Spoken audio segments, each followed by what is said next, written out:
Well, until a few years ago, I was the chaplain, the Protestant chaplain of the largest men's prison in Maryland. I volunteered for 2.5 years, and then I was the chaplain for 2.5 years, so I was there for 5 years. And then when I left, I started to think about it. I thought, how on earth did you manage to stumble into that adventure?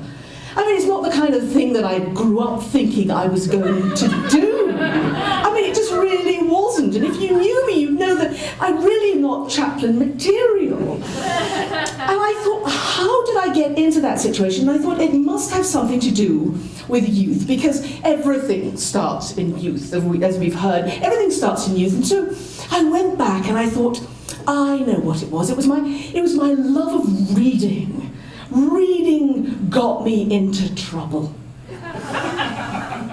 Let me explain. You see, I've always loved to read, always. I started early when I was about 3 or 4, and I inhaled everything I could get my hands on. First of all, it was fairy stories, and then it was folk tales, and then it was adventure stories. I read them over and over and over again until I couldn't really tell if something was real or if I read about it. So when I was about 8, my mother said to me, Geraldine, it's high time you got a library card. And she took me to the small library where we lived in the north of England. And I loved that card. Oh, it changed my whole life. It meant I could bike down there. I could gather up armloads of books. I could put them in my basket after checking them out if there's any librarians here. I could bike all the way home. I'd read them all afternoon, all evening. And then at night, my mother would come in to say prayers with me and tuck me in and kiss me goodnight and turn the light off. And I'd say, good night, Mummy. And as soon as she'd gone, I'd get out the flashlight and I'd carry on reading under the sheets. And from the look of some of your faces, some of you've done that as well. Well, when I first got that card, my favourite author was a woman called Enid Blyton. Anyone know? Yes, we have one. She's a very English author. I once did a conference with 500 British women, and when they heard Enid Blyton, they stood up and cheered. But she wrote different series of books. But the ones that I liked when I was 8 was an adventure series called The Famous Five. That was 2 boys, 2 girls, and a dog called Timmy. And they always had their vacations together, and they always wanted nice, quiet holidays. But they always managed to stumble into adventures. And these adventures seemed to consist of huge ancient houses and hidden caves and secret passages. And then I discovered a transatlantic heroine, Nancy Drew. She of the Titian hair, the blue sports car, and the insatiable curiosity. She knew that if you found a secret passage, all sorts of mysteries could be solved. And I wanted to find a secret passage. Now, I had read in the Junior Encyclopedia in the library that in England, secret passages are mainly found in Tudor and Elizabethan houses. But that didn't stop me. I went over every inch of our 1950s house. Tapping on the walls, knocking on the floorboards, just hoping that I would find a secret passage that everyone else had overlooked. But it never happened. So I was absolutely thrilled when I was 10, and our form teacher announced that our whole class was going on a field trip to an ancient house, Tatton Hall. Oh, I was so excited. I was absolutely thrilled. But when the day came, our form teacher, Miss Lemming, was in an absolutely dreadful temper. I mean, she really was. Now, it must be said that normally she was a lovely woman. She was very encouraging to us girls. It was a girls' school. And she'd say things like, girls, you must have the courage of your convictions. If you've got a goal, go for it. And then she loved Shakespeare, and she'd quote from Henry V. She'd go, once more onto the breach, dear friends, once more, or close the wall up with your English dead, or something like that, she'd go on. But on that day, she really was in a foul temper. Now, I have to tell you one other thing, and this was a convent day school, but of course Miss Lemming was a lay teacher.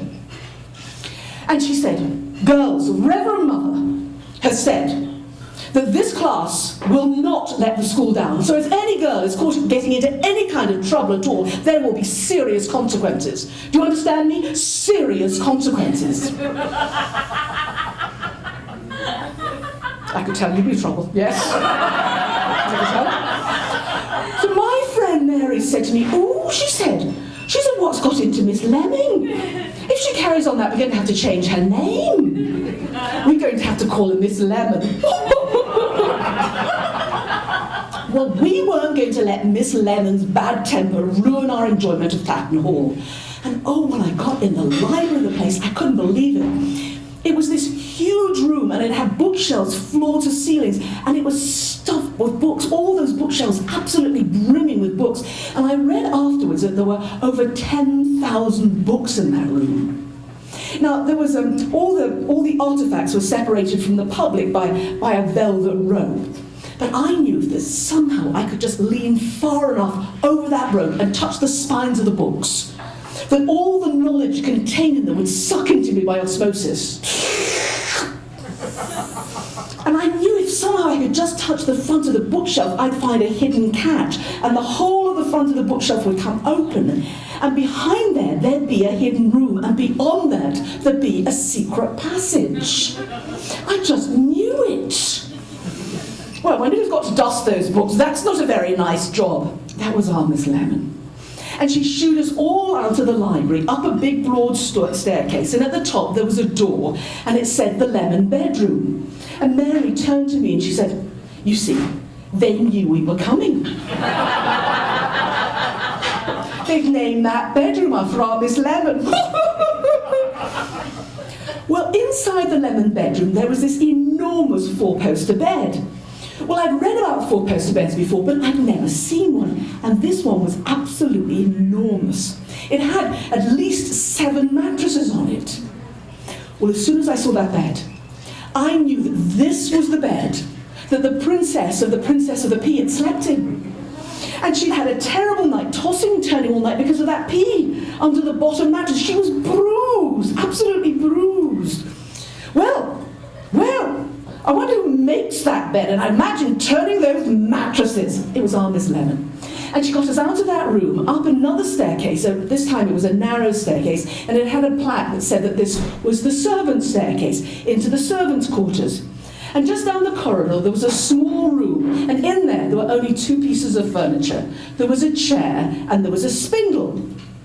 Well, as soon as I saw that spindle, I knew that that was the spindle that on her 16th birthday, Sleeping Beauty had pricked her finger, and the whole of Tatton Hall had gone into 100 years' sleep.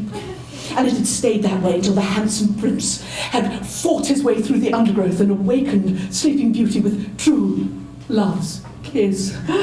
I just knew it. Well, I don't think much of the servants' quarters, and clearly they didn't think much of the servants. It was our Miss Lemon. Well, she got us out of that part of Tatton Hall to a much, much older part, a medieval part, and that was lovely.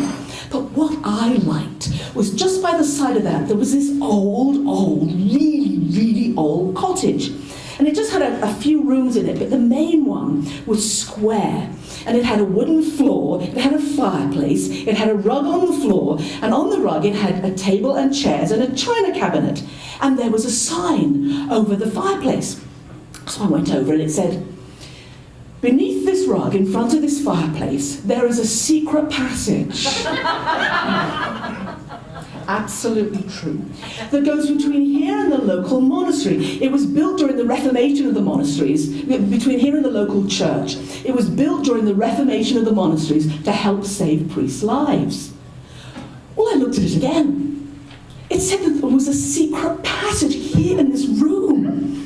Well, I looked round to see where Miss Lemon was, but she wasn't there, and nor was the docent who'd been sitting in the entrance to the room. They must have gone off to find the little teachers and little docents' room.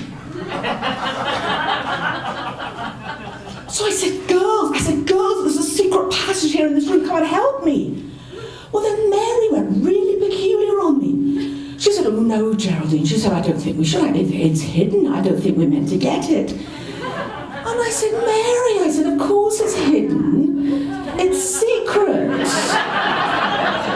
But now that we found it, it's like one of those treasure hunt things we're meant to go for it. Well, then Daphne went really odd on me as well. She said, oh, Geraldine, she said, I don't know. I don't think Miss Lemming would want us to do it. And I said, oh, no, Daphne, no, I think Miss Lemming really would want us to do it. You know what she'd say, girls have the courage of your convictions. If you've got a goal, go for it. And then she'd quote that Shakespeare thing to us. She'd say, once more onto the breach, dear friends, once more, come and roll that carpet up. That's what she'd say. So the girls helped me. We got the table and chairs off the rug.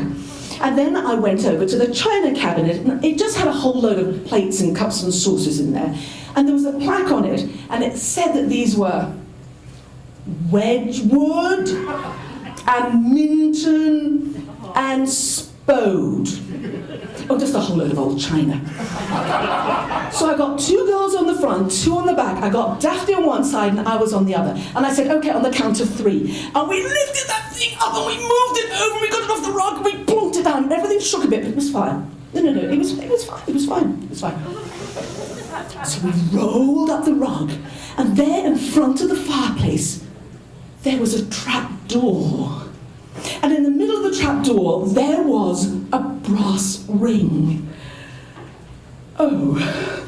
Well, I went over and I started to pull, but it was no use. I needed help. It wasn't moving.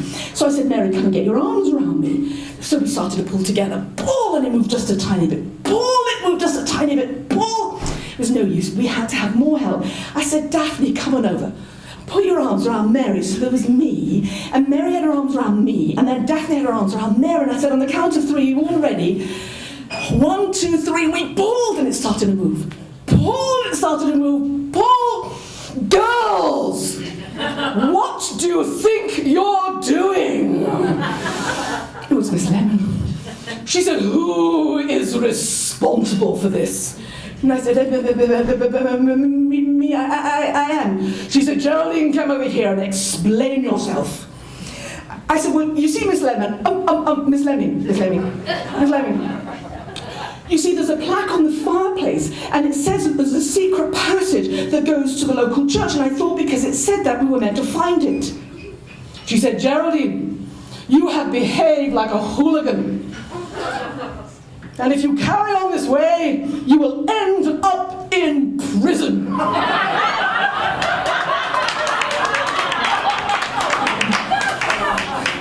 Now, I don't think on that particular afternoon that Miss Lemming thought I'd end up being the chaplain in the prison. But I just want to let you all know she did not manage to squash my sense of adventure. So if any of you invite me to your homes, and some of you know this is true, if you look away for a moment and then look back quickly, you might find me knocking on your walls and looking under your rugs, because you never know when you will stumble into adventure.